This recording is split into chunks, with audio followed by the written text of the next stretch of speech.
Sooners of Oklahoma at 12-0 and still looking for respect nationwide.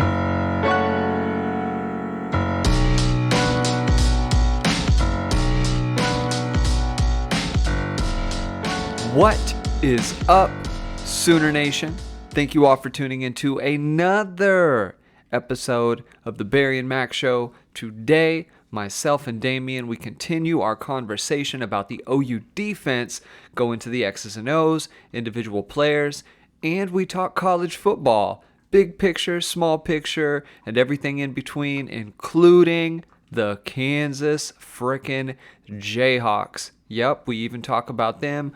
Make sure to go leave us a rating and review on Apple, Spotify, Amazon, Audible, everywhere you consume this podcast. Go follow the socials at The Barry and Mack Show on Instagram. Damien's is at Dame That Dude. Mine is at B Wise Fitness, at letter B WISE Fitness. And without further ado, enjoy the show. What are a couple takeaways? Well, I would say, you know, from the secondary down, there's just more consistency in knowing your job.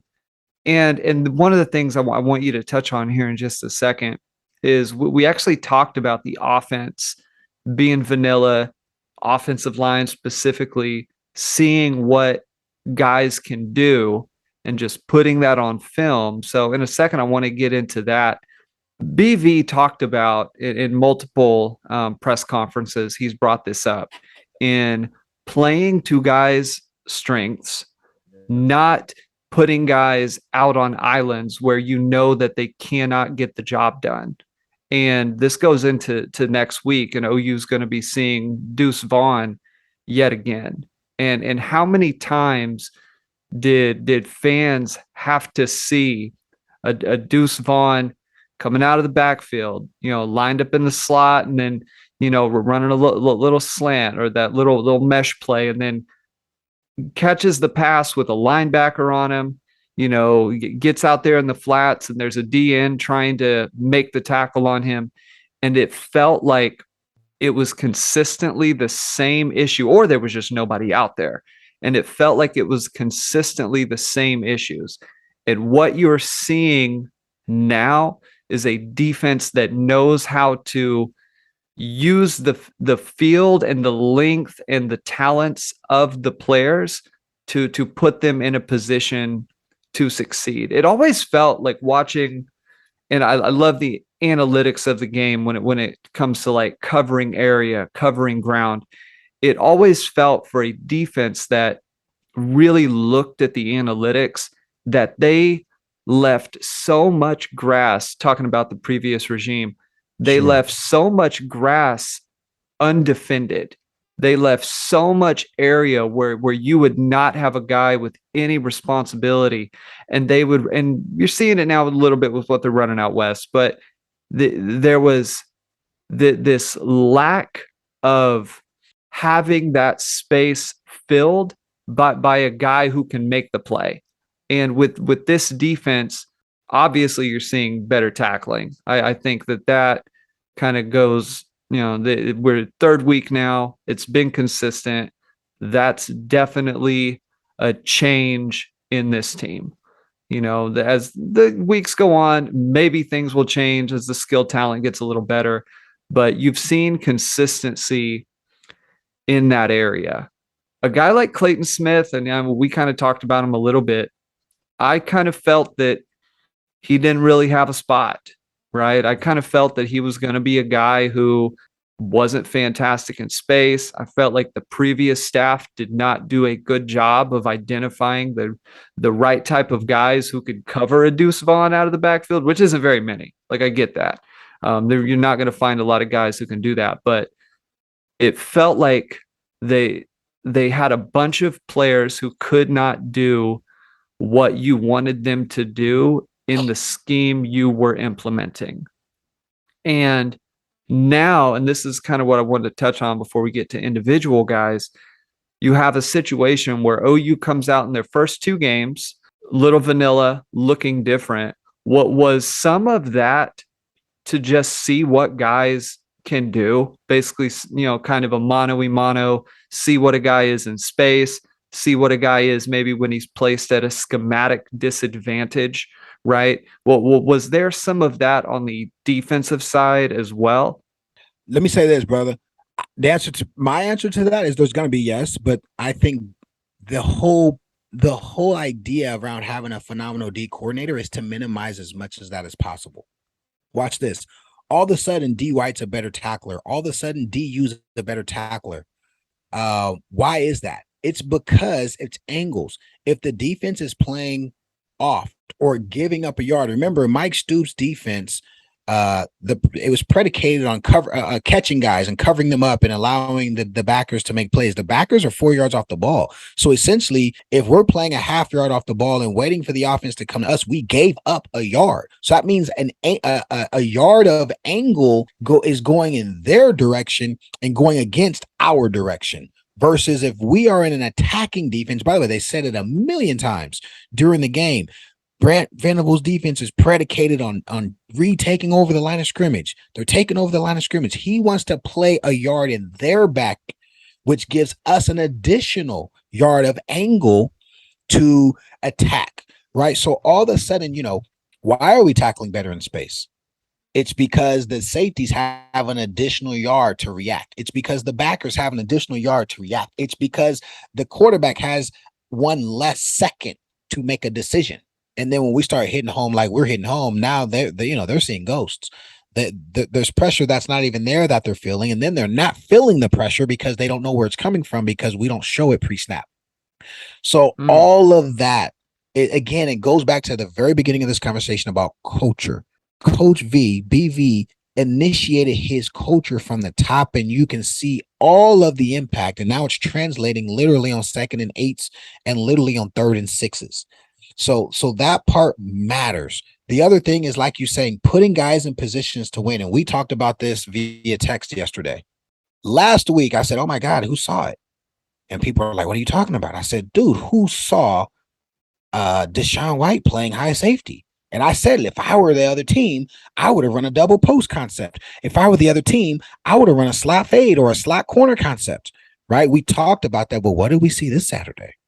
By the way, you brought up Deuce Vaughn. This is going to be a great segue into what I was talking about, the psychology. Well, this Saturday, I'm sure some of you guys saw it, but we had Kanik playing 12 yards off the ball. And there's a play in the second quarter where he's 12 yards. And I said, guys, look, one thing that it's a very imposing part of a defense that is very difficult to handle because quarterbacks have to read it post snap is a robbing safety. And what that means is a safety lines up at 12, 14, 15 yards. And at the snap of the ball, maybe they're showing a cover two shell. That safety is robbing any in cut coming across the formation. That safety is robbing any tight ends who are running, a stick route or an in cut or even an out cut. They can rob the out cut too, especially in the center of the field. They lined Kanik up as a center field safety and pre-snap said, hey, man, banana. And what a banana essentially means is follow the football inside out.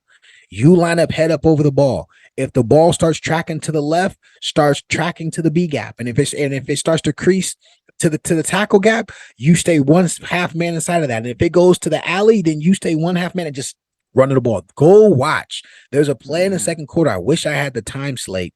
He's playing quarterback, or he's playing safety, essentially the quarterback of the defense. He gets to the tackle the same. I want to say it's David Yu. He gets there the exact same time as the linebacker gets there. He's making the tackle for a 4-yard gain. He lines up 12 yards deep. Ladies and gentlemen, that is an actual D coordinator who knows how to put his guys in position to win. You spoke to it, so I got to speak to it too. What else is it? It's film for K-State to say, oh shit, you might have a guy who can be a problem for Deuce in space. It's also film that says, oh shit, OU was very predictable in identifying the edge defender last year when we played K-State 2 years ago when we played K-State. See, Mm. K-State's looking for the edge defender because they want to keep that guy free. That's the guy they want to run option principles off. That's the guy they want to run QB run principles off. That's the guy they want to overload and say, we're going to go cave in all the backers, all the safeties, and we're going to put that guy in a position where he thinks maybe I'll pitch you and we're going to cut right underneath him. They kill you when they know your edge defender. Guys, 6 different individuals. I wrote them down. Corner was the edge defender twice. Safety was the edge defender 3 times. The DN was the edge defender 3 times. The middle linebacker, Stuntsman, was the edge defender twice. The outside linebacker overhang was the edge defender twice. Safety came down to be the edge defender. Or the cheetah position, excuse me. 6 different dudes was the edge defender. Sometimes it was a looping player who was inside who came out. Sometimes it was a corner who was coming. Like literally there was a play where the DN cuts inside of the tackle and I'm like, damn, we don't have anybody containing. Oh shit, here comes the cat. The corner's coming off the edge. I'm like, damn, you can't run QB into that. You can't run QB run game into that. That corner's running straight at your corner, your quarterback's outside leg for sure. Straight out, and it's not the speed of a DN. He's coming at a different speed.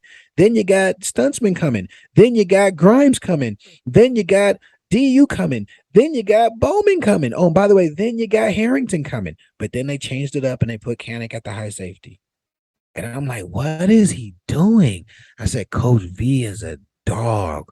I said to myself, what the hell is K-State going to do in practice? They've got 2 full games of OU running a 40 front every snap for 2 games. We're on a 40 front and we don't show a lot, which means they know we got blitzes that we can bring that we haven't shown them. And then they've got an entire Nebraska game, Barry, where we're in a 30 front the entire day and there's 6 different contained defenders. This was reminiscent of when Tebow said when we played them in 08, he said, man, we had no idea what blitzes they were going to bring. He said, we watched hours of film and still couldn't get a handle of their blitzes. We just had to roll with what we rolled with. Like essentially, you know what's funny? All the people complaining, what that tells me is Florida did essentially what we do week 1, week 2 against inferior opponents against us because they couldn't get a good grasp. They just had to just run their best stuff. And I believe him because how many times did they run that tight end shovel pass? Every time they got in 3rd and medium and needed a big play, they ran that tight end shovel pass or they did something to what's the kid's name? That was the all everything slot receiver running back that played for the Minnesota Vikings. Percy Harvin. Yeah. Percy Harvin. They went to their go-to guys. It wasn't like they could scheme us. So they said, screw it. We got a better guy than you got. And we're going to give them the ball and have at it. And that was Hernandez and that was Harvin, right? So I'm watching this and I'm like, damn, all the stuff people say, I see it now. Because we've got K-State and K-State kills us on edge defender. Kill us. They kill us. It pisses me off. How many times have you seen even an oboe, right? You've got an oboe who's a stud athlete, but all of a sudden he's in space and the quarterback's looking at him. There's either a guard coming or there's a running back out leveraging him. And we're like, damn, oboe's got to either go get the quarterback and they're going to pitch it or he's got to cat and mouse it and they pick up 6 yards. Like it's clockwork. They can't do that Saturday, brother. Because they're not going to be able to identify pre-snap where the contained defender is. So that means they're not going to know who to cat and mouse and put into that pickle position. So I looked at that and I said, damn, he killed 3 birds with 1 stone. He got Nebraska shell shocked. He put his players who I would say are schemed players in position to be extremely successful. And then he let Kanik loose. Kanik could have been the defensive MVP, Barry, if he makes those tackles. I mean, he flashes and does stuff other people wouldn't have even been in position to do. So it's still like, damn, I'm grateful we got him.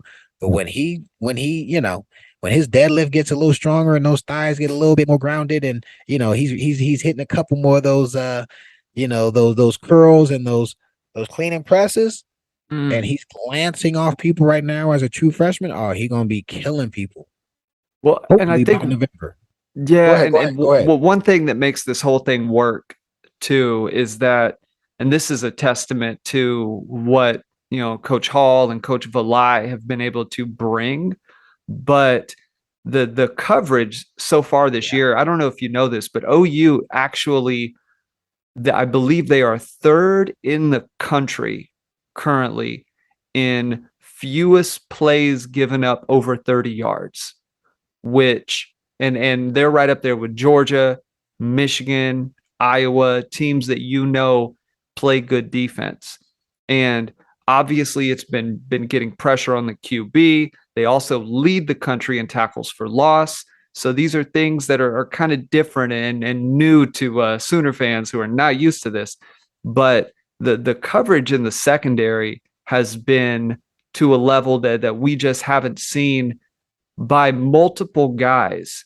And it feels like technically there's been massive improvement.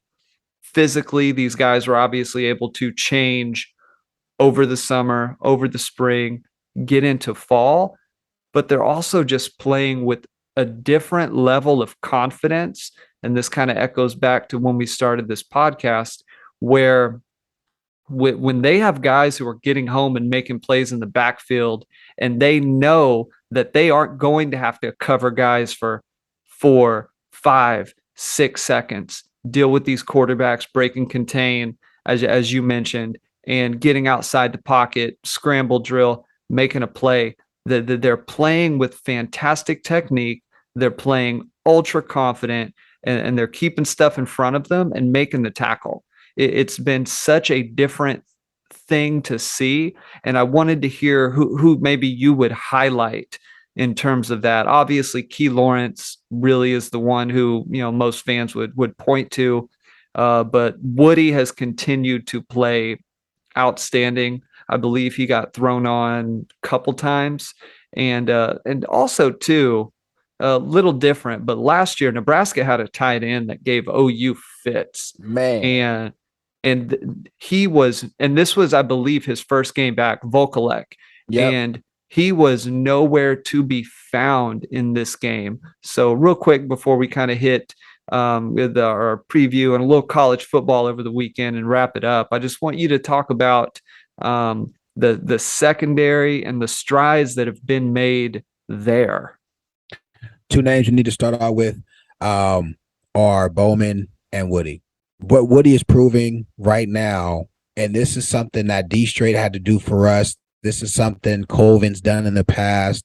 When you've got a guy who you can just say, "Hey, man, we're gonna put him on an island." I think they showed this, or maybe I was watching film. I don't remember, but there are plays where we are rotating coverage away from him, and it's just him. What that means is you can expect him, if he holds up, minimum second round. He runs a 4.4 he's a first round draft pick, because on film we are rotating coverage away from him multiple times.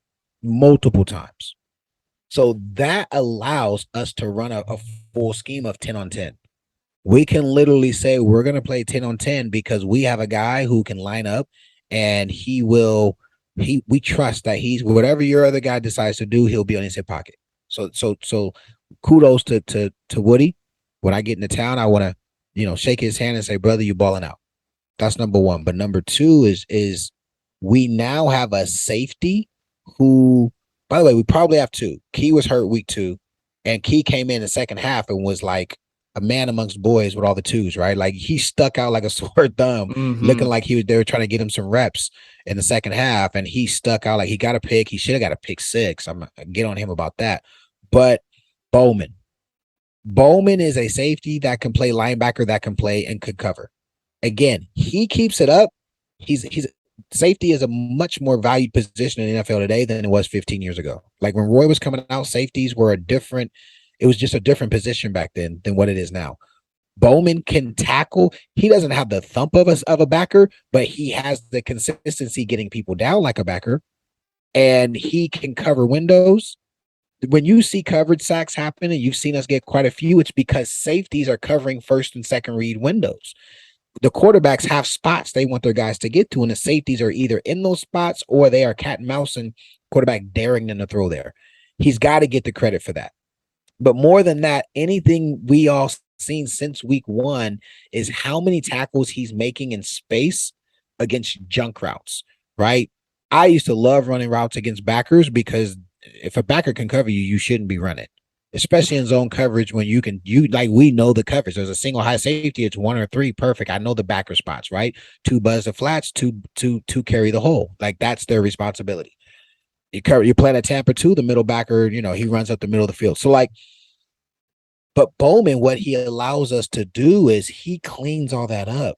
How many tackles have we seen him make running the alley? How many tackles have we seen him make on the quick screen? How many tackles have we seen him make on the sit, right? The sit route. You run 4 yards and the backer buzzes, you sit right behind him. It's called a stick or a sit route. You just sit right there in the open area. Here comes Bowman screaming, and he's not just screaming like to flash. He's making the play. So when we talk about the secondary, I love the fact that Woody is in a position where he's making every Saturday, he's essentially cashing another check for $250K for $500,000. And then every Saturday, I'd say Billy Bowman's probably cashing a check for another $100K. Both of them, for sure. But then Key Lawrence coming back. And again, a separate shout out to him. Kudos to him for doing what he did.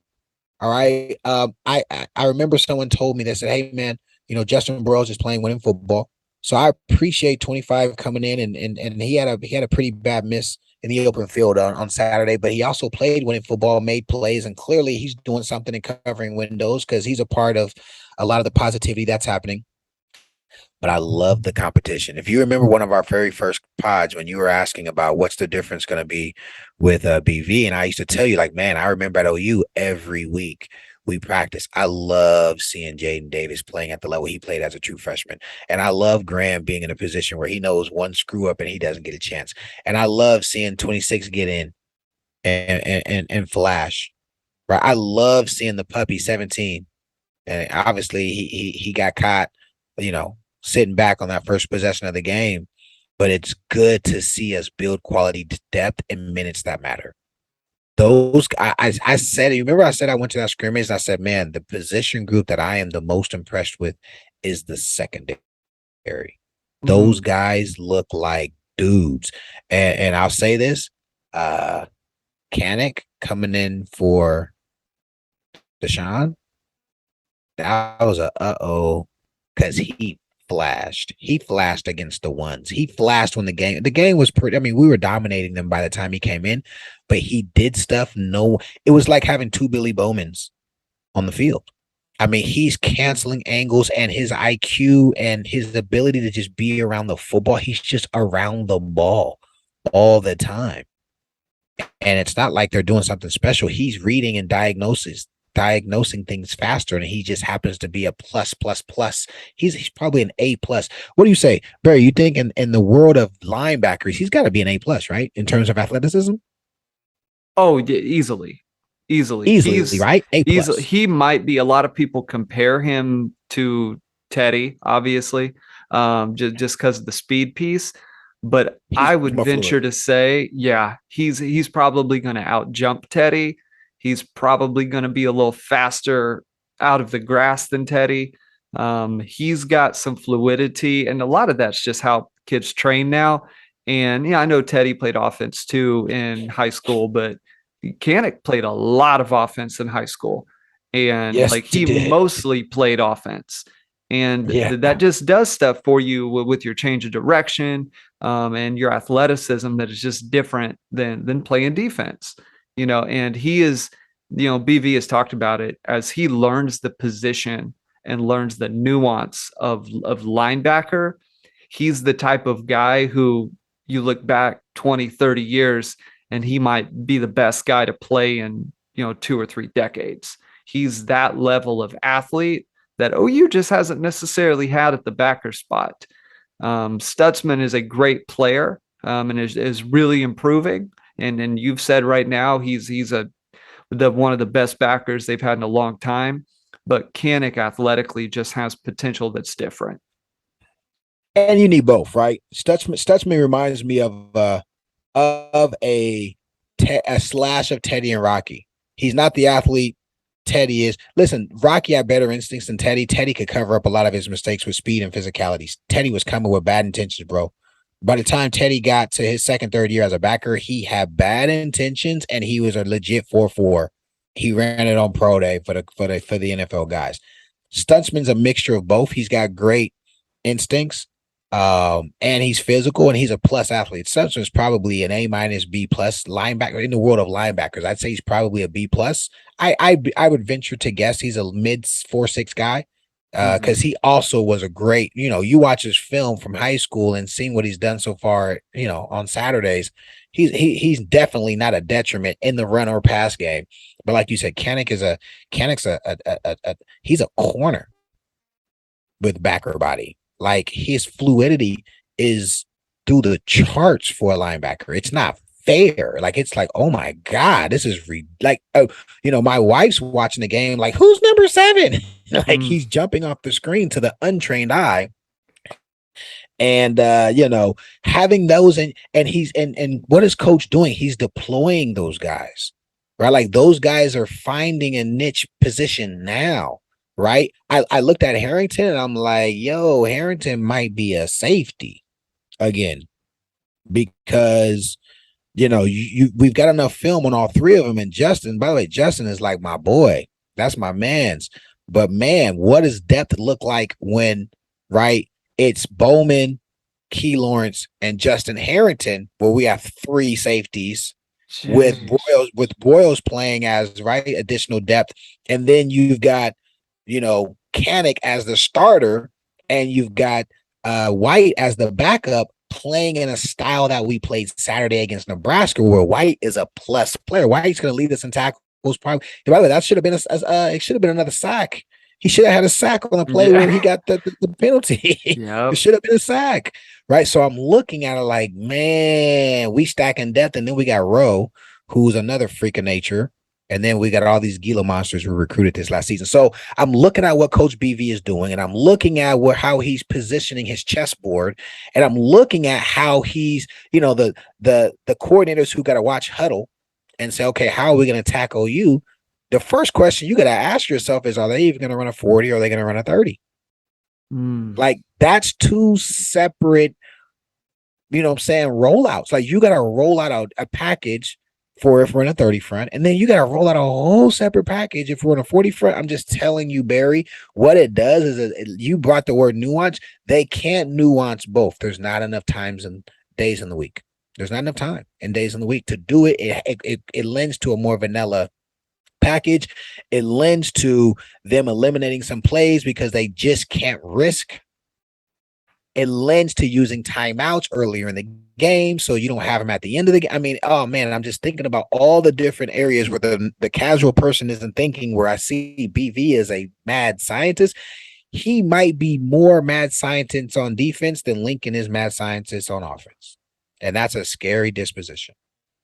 Well, I think the ultimate irony and in this whole thing is that the previous regime was focused so much on building depth through the substitution patterns that they were using and all this, kind of different ways of going about things, but it consistently felt like no depth was actually being created. It felt like the same guys were getting in there making the same exact mistakes, and you had your ones who could, for the most part handle business. But when you put a 2 in there, it was a massive drop off because guys weren't playing to their strengths. They weren't being put in a position to succeed. And then you've spoken on it a ton, but just from a coaching standpoint, there was basic football 101 stuff in terms of angles and fundamentals and tackling that just was not being accomplished. When you can check those boxes and now you're dominating a team, and kind of end with this, Brent said today, Coach Venables on the Coaches Show said that one of the hallmarks of a mature team, of a team that is not only good, but mature, is being able to close a team out, being able to be up 35-7. And there were Sooner fans across the country at halftime going, yeah, man, but we might want to go ahead and keep the ones in anyways, because 35-7 can quickly become 35-21. And then now we're a turnover away. And that's what everyone was thinking. Hey, Barry, But watch this. You mean like Tulane last year and Tulane last Saturday? yeah, yeah. And Kansas State saw and they felt that. And them coming off a loss is going to make this game interesting. That there's probably a piece of it where they were looking ahead to Oklahoma and didn't take Tulane serious. Tulane's got that same quarterback there, and that quarterback was not it was not a crap show out there. He played well because he's a decent player. But man, Kansas State is going to be an interesting test for OU. That it's something they haven't necessarily seen this year offensively, and it's an entirely new defensive regime game planning for this game. What do you see? How do you early in the week, obviously, but how do you kind of see this game shaken out against K-State? I'm interested to see if we're going to go into 30 or 40. I believe we showed him the 30. We showed them the 30 so that they are like, oh crap, we can't just like they're gonna have to make adjustments to their scheme. They cannot run their scheme in the framework in which they want to based upon what we showed. So that's going to be a headache for them. Obviously, we gotta contain Deuce. I saw Martinez, and I think the other guy is better. And I think on film, the coaches are going to see that they've got a 1 and a 1A. So I wouldn't be surprised if we see a little bit of both quarterbacks. But I'm just going to take the very simple approach. All we've got to do, and it sounds simple, is one, we've got to win the turnover battle. If we win the turnover battle and we win third down, we beat them by 4 touchdowns. It's not even close. If we don't give them the ball and like let them seize momentum, quiet the house, take away it's going to be a night game. I'm going to be in town. A lot of us are going to be in town. We've got some things it's going to be a crazy night. It's going to be fun. We control the turnover battle. We control third down. And we put our guys in position. It'll be interesting to see I want to see how much Kanik plays. Deshaun will get to play the entire game because he got suspended in the first half, so he won't have to miss any of this game. So we'll see what coach does in regards to that. But I think we show them multiple fronts. I wouldn't be surprised if we start out in that 30 and then we mix it up and show them a 40 as well. I was very hesitant early to say how I felt about this team, but we've got to get back to the days. No. We deserve to get back to the days of 03, 04. We're like, man, we're going to beat the shit out of them. We're going to beat them 50-15. Like we can no longer be afraid. We got to get out the PTSD too. We got to get rid of that. We got a damn good team, and we're playing against a team that their strengths are not our weaknesses. So it's not like we're playing against Bama from last year and they got 3 first-round receivers and Bryce Young throwing that thing and we can't get to the quarterback. No, they want to play hard-nosed football. They want to beat you up. Well, that's kind of what our defense likes to do too. Our defense kind of wants to get into a fight in the phone booth too. So I feel like this is a game that really solidifies, and of course the week after that is all emotion, right? I want to see how we play in a rivalry game, but this week our strengths are their strengths, their weaknesses is also our strength. We control turnovers, we out physical them on the line of scrimmage, both sides of the ball, and that's their only. What else do they have? They don't have anything else. I mean, Deuce could do what God forbid 2003 happens all over again, right? We don't need that to happen, but I'm looking at us winning. I am going to say this. I think we win if we don't turn the ball over and we don't give up a bunch of 3rd and 4s and they can control the clock and minimize our possessions. We should win like we won on Saturday. I believe we have the scheme, we have the culture, we have the game plan to be able to do that and them not have a plan B. So we'll probably jump into actual scores. But Barry, I just kind of want to put it out there early.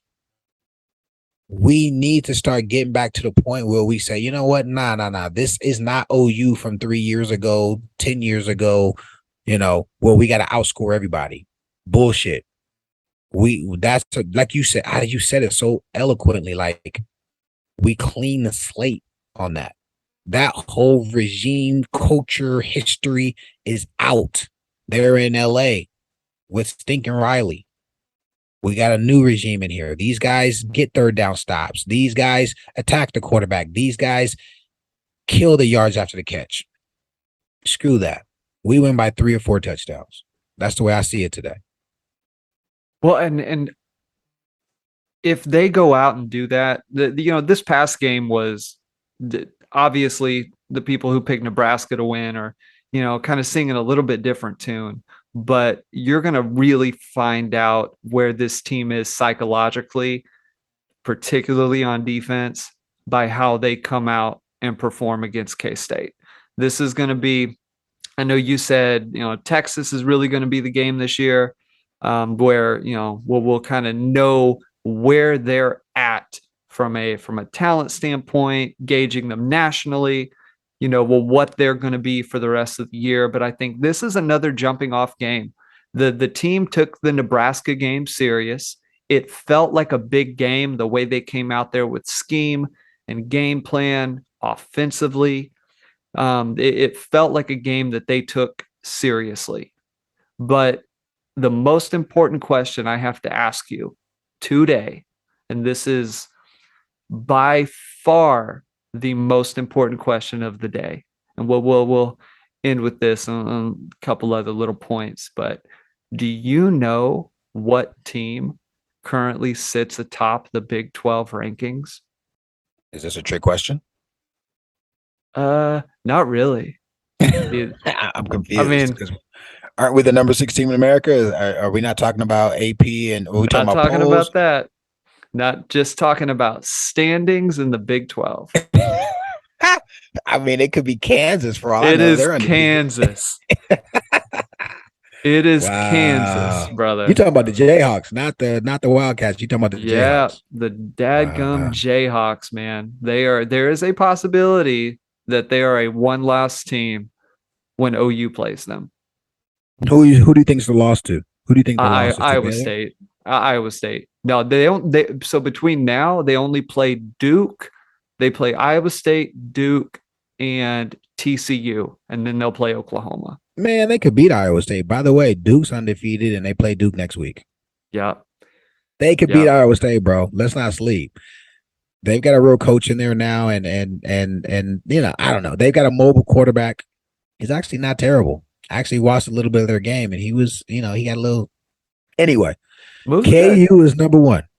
KU is number 1 in the big, because it's a little bit of a trick question because they've got the lone Big 12 win because they beat West Virginia. So it's a little bit of a trick question.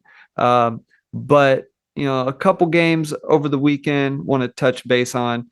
Georgia obviously went out and dominated. Oregon got back on track against BYU. Alabama looked good. You had the battle of the Nil Bloods down in College Station. Not the Blue Bloods, the Nil Bloods. Oh, I'm still in that. I need to put that on a t-shirt. Battle of the Nil Bloods, of the most boring game you'll ever see. And UTSA beat Texas for a half. Was there anything nationally, man, that stood out to you? A&M Miami game was literally a snoozer. I tried to watch it. It was so boring. I literally had to turn the game off. It was absolutely atrocious. Those offenses, whoever those OCs are, and I know Jimbo is basically the de facto OC there, and probably Crystal Ball too for Miami. My God, they got to get out of the damn prehistoric times. Those offenses suck. They're both teams market now, unless something markedly extremely changes, they're both going to lose 4 games. Both. They're in a conference. Florida State is no slouch. Miami's going to have to play Clemson. I mean, NC State is a solid team. There's a lot of opportunities for Miami to lose again, and their offense was absolutely. I'm a loss of words. Actually, I like the quarterback though. He's not as good as people say he is, but he's solid. A&M struggling at quarterback. Max played better than the other kid, but they're not going to be able to. And what are they in the West? In the West, they're not going to hold up. They've got some L's on that schedule. Looking forward to it. I watched a lot of the USC game late last night. I'm in Cali, so the game ended like 10:30 for me, which I know people in the Midwest and in the East were long sleep before that one ended. Caleb played well. Can't hate. Kid Yeah. spun it. I gotta tell you, their receiver, I freaking love him. The kid who transferred him from Pitt, I get why Lincoln cheated and did everything he could to get the kid. The kid's freaking amazing. He won the Bolitnikov, so it's not like there's any surprise there. But man, I actually had a chance to watch the kid. He's tough, he's aggressive, he's quick, he's fast, strong hands. Man, I get why Mario is so upset that he's not getting the rock that much because Caleb keeps throwing it to that kid. But FC looks solid on offense. They are atrocious on defense. I would love to play them. I would love to play them. I would love to play them. I'm telling you, we are primed. Our strengths are their weaknesses, and we are better at our weakness, which I would say is offense, than they are at their weakness, which is defense. I think we beat them by 9 to 10 points on a neutral field. What other games? Let me do this. A special shout out to there's a group of young kids out here in Danville, California, the T-Birds. They wanted me to shout them out on the pod, Barry. I wanted to do that for them. They're middle schoolers, and they're like, Coach, can you shout me out? I'm doing some consulting kind of whatever thing for their league, and I'm helping their coaches install curriculum to create a playbook and culture and all that good stuff. And so it's been a fun deal. And those guys, they're probably going to want to listen this week. So I said I'd shout them out. Shout out to Dax and Rhodes and those guys. Those are my boys. But any other game, man, I was hoping Notre Dame would find a way to lose. Cal just wouldn't take it from them. Michigan State, they are who we thought they were. I thought they were pretenders. I want to see Michigan.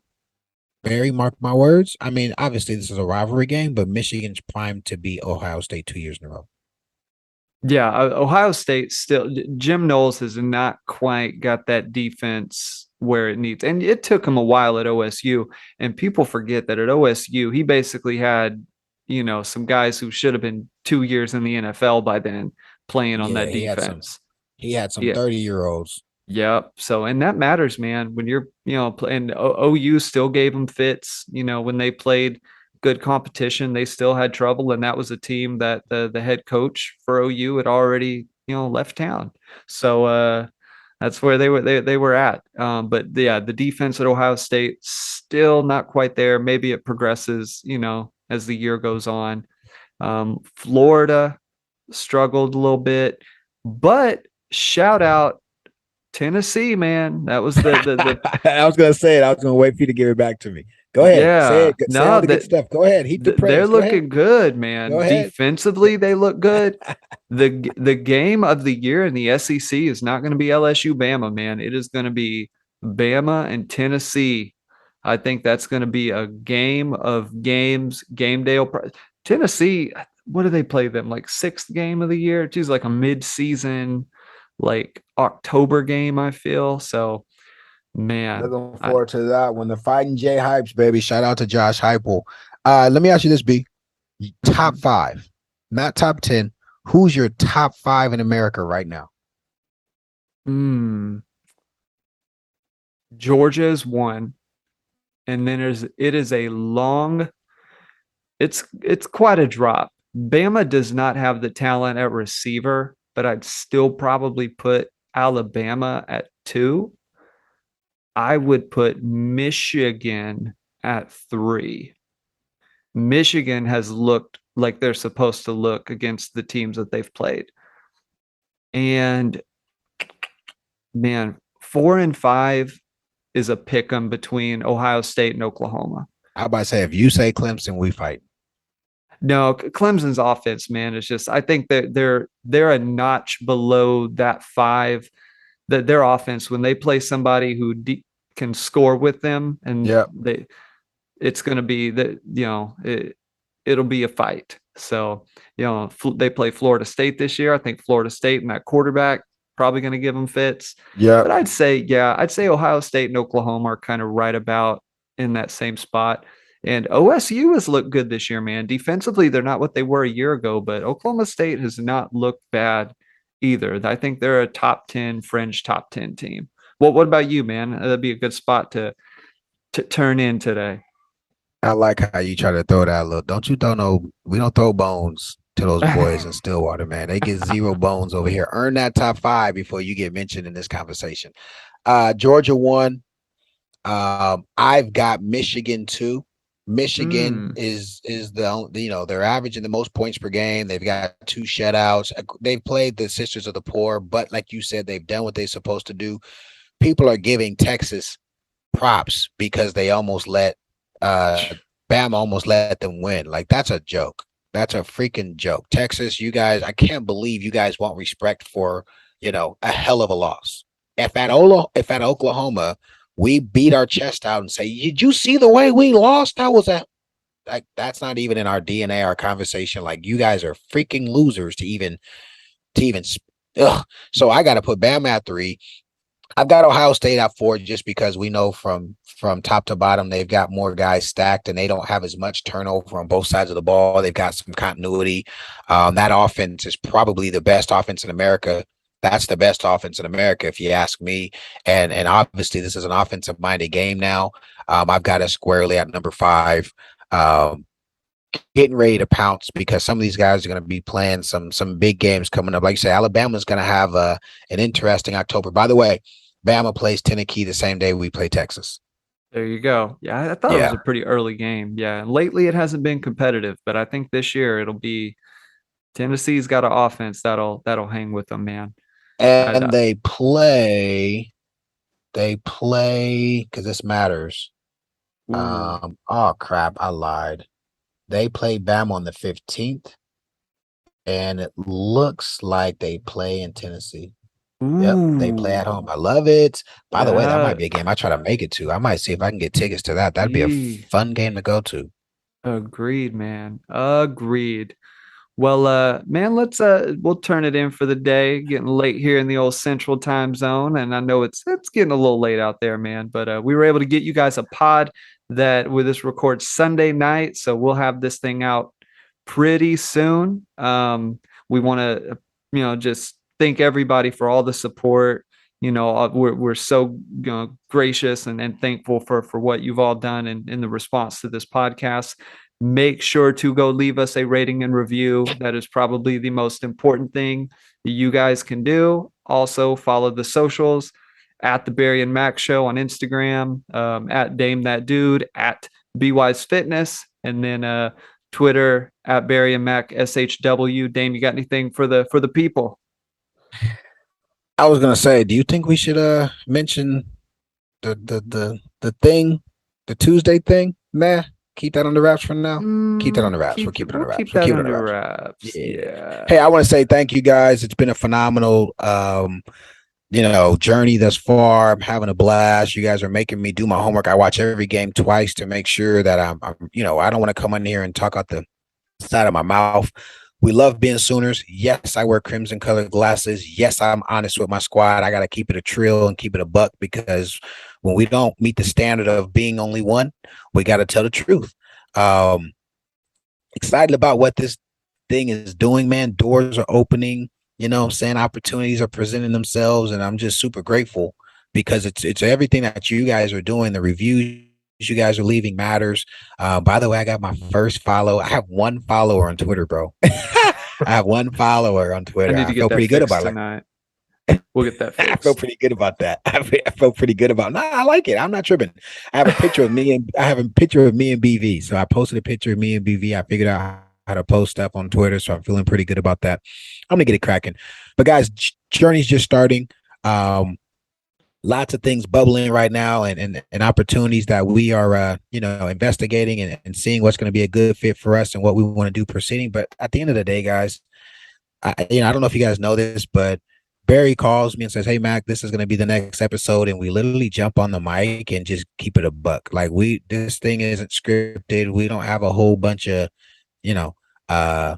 bells and whistles. We just want to give you guys an authentic conversation about the program we all love and the guys we all appreciate suiting up on Saturdays and working their tails off, and the coaches leading and directing them as better men. Like it's a phenomenal opportunity to be in a position to have discussions about that, and you guys genuinely listen. By the way, Our last review was the most downloaded episode we've ever had. We tripled our downloads last week from the Kent State review. So super grateful for you guys for downloading that. Who knew? Who knew? I had no idea that would be the case, but you guys are phenomenal. Super appreciate you guys. We're gonna do something later on the season, maybe a tailgate or something, invite folk out so we can meet some of you guys face to face. That's it, man. That's it for me. I have an attitude for gratitude, brother. I love it, man. Well, thank you all so much for listening. Make sure to subscribe, follow, all that good stuff so you can see when a new episode is released. Again, go leave us the rating and review. Go follow the socials, and we will see you guys soon.